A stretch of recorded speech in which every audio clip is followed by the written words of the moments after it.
Hello friends, welcome to the new episode of my channel. আমি Prince. এখন কথা বলবো বেসিক্যালি একটা ট্রেলার নিয়ে। সেটা হচ্ছে মহেশ বাবুর আপকামিং সিনেমা 28তম সিনেমা গুন্টুর কারামের ট্রেলার নিয়ে। তো এটা যখন ফার্স্ট টিজার এসেছিল আমার বেশ ভালো লেগেছিল। এটা পিওর মাস অ্যাপিল ছিল, দুর্ধর্ষ লেগেছিল। এবং টিজার দেখে তো গল্প বোঝা যায় না, তো টিজারটা যে কারণে তখন দেখে একটা আলাদা মানে এক্সাইটমেন্ট কাজ করেছিল।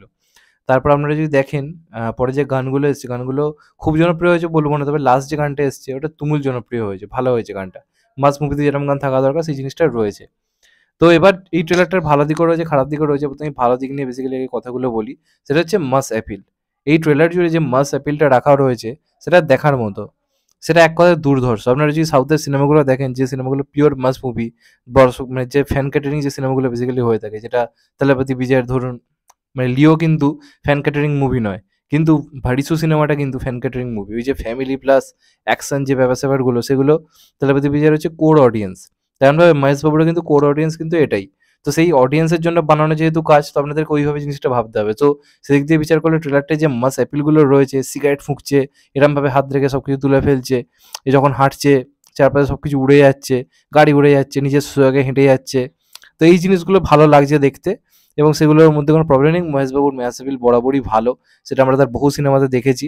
যতই তার এক্সপ্রেশন নিয়ে কথা হোক, এটা ওটা হোক, আমার মহেশবাবুর কিছু কিছু সিনেমা খুবই ভালো লাগে। বহু সিনেমা থেকে বাংলাতে অলরেডি রিমেক হয়েছে, যেমন বস থেকে বিজনেসম্যান থেকে বস হয়েছে। তো ওই সিনেমাগুলো অরিজিনাল আপনি যদি দেখেন, মহেশ বাবুর কিন্তু অভিনয় ক্যাপাবিলিটি কিন্তু মারাত্মক। মানে মাস অ্যাপিল হিসেবে আপনি যদি দেখেন, তার একটা আলাদা স্টাইলাইজেশন রয়েছে, একটা নিজস্ব স্টাইল রয়েছে, সেগুলো দেখতে ভালো লাগে। এবং অবশ্যই সে একজন হ্যান্ডসাম হিরো, সেটা নিয়ে কোনো ডাউট নেই। এবার এই ট্রেলারের আরেকটা জিনিস ভালো লেগেছে, সেটা হচ্ছে বিজিএম, ব্যাকগ্রাউন্ড মিউজিক, যেটা টিজার জুড়েও দারুণ ছিল। তো ট্রেলারও ব্যাকগ্রাউন্ড মিউজিকটা ভালো হয়েছে, সেটা এক কথায় দারুণ হয়েছে। তো এইগুলো ছিল মোটামুটি ভালো দিক, এবং সিনেমার স্কেলটাও ভালো লাগছে, যেগুলো ছিল ভালো দিক। কিন্তু প্রবলেম হচ্ছে, এক জিনিস মানুষ কতবার দেখবে। আমি লাস্ট যদি আপনারা এখন চালিয়ে দেখেন সরকারি ভাড়ুবাটার যে এটা ট্রেলারটা, তারপরে যদি আপনি এই ট্রেলারটা দেখেন, সেখানেও যেভাবে ফ্লার্টিং করছে আল্লু অর্জুন, এই চোখ এরা এই আল্লু অর্জুন বলছি, সরি, মহেশবাবু চোখ এরকম করে নায়িকাকে এক চোখ মারছে, এই চিমটি কাটছে, হ্যান করছে, ত্যান করছে, নায়িকা পটে যাচ্ছে, এই যে ব্যাপার স্যাপারগুলো, এইগুলো মানে মহেশবাবু কটা সিনেমাতে করেছে তার কোনো ঠিক নেই। সরকারি ভাড়ুবাটাতেও যে নায়িকা, তার সঙ্গে ঠিক সেম জিনিস করেছিল। এরম থেকে এই হ্যান ত্যান এটা ওটা করছে, কমেডিয়ানগুলো সেই সেম থাকে। আর সেই মা ছেলের মধ্যে বিরোধ, বাড়িতে কোনো রকম ঝামেলা, যে কারণে এই ছেলেকে হয়তো পছন্দ করে না, কিন্তু এই ছেলেই সবকিছু মায়াতে, যেটা আলা ভাইকুণ্ঠ পুরো মূল্যতে ছিল, যেটা ভারী সুতে ছিল। বাবা ছেলের নয় সম্পর্ক খারাপ, নয় নয় মা বাবা মা ছেলের সম্পর্ক খারাপ। তো সেই একই প্যাটার্নে কিন্তু গল্প লাগছে এটা। যদিও আমি তামিল মানে তেলেগু ভাষাতেই দেখলাম, হিন্দিতে এটা অ্যাভেলেবেল নেই। তো কিন্তু যেটুকু দেখে মানে আপনারা ভাবুন, জাস্ট আমি সাবটাইটেলে কোনো ডায়ালগ বুঝতে পারছি না, অথচ সিনেমাটা কি নিয়ে আমি ক্লিয়ারলি বুঝে যাচ্ছি, যেটা ক্যাপ্টেন মিলারের ট্রেলার থেকে কিন্তু আমার হয়নি। ডায়ালগ ফায়ালগ কি বলছে কিছু বুঝতে পারছি না, কি এসেন্স এটা বুঝতে পেরেছি, কিন্তু এটা যখন ট্রেলার দেখছি আমি বুঝতে পারছি এটা কি হবে। একটা না বুঝতে পারা ভাষা ট্রেলার থেকে যখন আপনি সিনেমার তুলনা করছেন অন্যান্য সিনেমার সঙ্গে, তখন বুঝতে হবে যে এটার মধ্যে কিছু ইউনিক ব্যাপার নেই। শুধুই মাস অ্যাপিল, ভরপুর অ্যাকশন, সেটুকু রাখা হয়েছে, সেটা কিন্তু ওই ফ্যান্সদের জন্য। নিউট্রাল যে অডিয়েন্স, তারা কিন্তু ওটাতে অ্যাট্রাক্ট হবে না, যে কারণে মহেশবাবুর শেষ বহু সিনেমা কিন্তু সেই বিজনেস কিন্তু করতে পারেনি। এবার তেলাপতি বিজয়ের সিনেমার সঙ্গে তুলনা করলে হবে না, মানে আমি যদি ভারিজুর সঙ্গে এটা তুলনা করেন হবে না, কারণ তেলাপতি বিজয়ের ফ্যান বেসটা মহেশবাবুর মানে হাফ ডজনেরও বেশি। যে কারণে তেলাপতি বিজয় ওরকম যদি খাজা সিনেমাও করে, সেটা হিউজ বিজনেস করবে।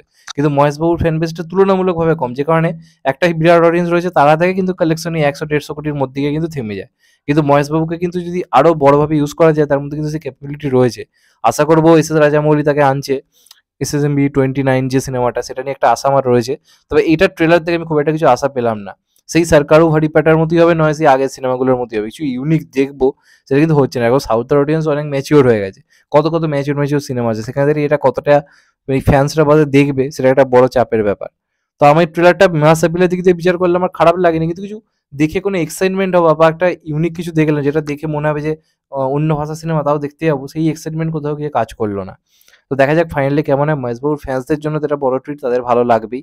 অনেকদিন পর মহেশবাবু আবার এরকম অ্যাকশন অবতারে ফিরছে, সেটা নিয়ে কোনো ডাউট নেই। মানে সেদিক দিয়ে ঠিক আছে, কিন্তু ওই যেরকম সালমান খানের এই যে সিনেমা কিসি কে ভাই কিসি কি জান, ইউনিক কিছু ছিল না। তো এইগুলোই মানে প্রবলেম হয়ে যায়। সালমান খান বলি বা আরও যারা রয়েছে, যারা মাস মুভি বানায়, তারা কিছু ইউনিক করার চেষ্টাটা করছে না, যে কারণে ফ্যান্সরা বাদে বাকিরা এক্সাইটেড হচ্ছে না। এটার এই মহেশবাবুর ক্ষেত্রেও সেম জিনিস, সেই একই ঘরানার গল্প, একই জিনিস, যে কারণে একটু হলেও আমি হতাশ হয়েছি। যাই হোক, তোমাদের কেমন লেগেছে কমেন্ট করে জানাও। যে চ্যানেলটা নতুন হয়ে থাকো, চ্যানেলটাকে সাবস্ক্রাইব করে দিও and get the bell icon. ভালো থেকো সবাই, টেক কেয়ার, নমস্কার, আবার দেখা হবে। তো ভাই সবাই ভালো থেকো, টেক কেয়ার।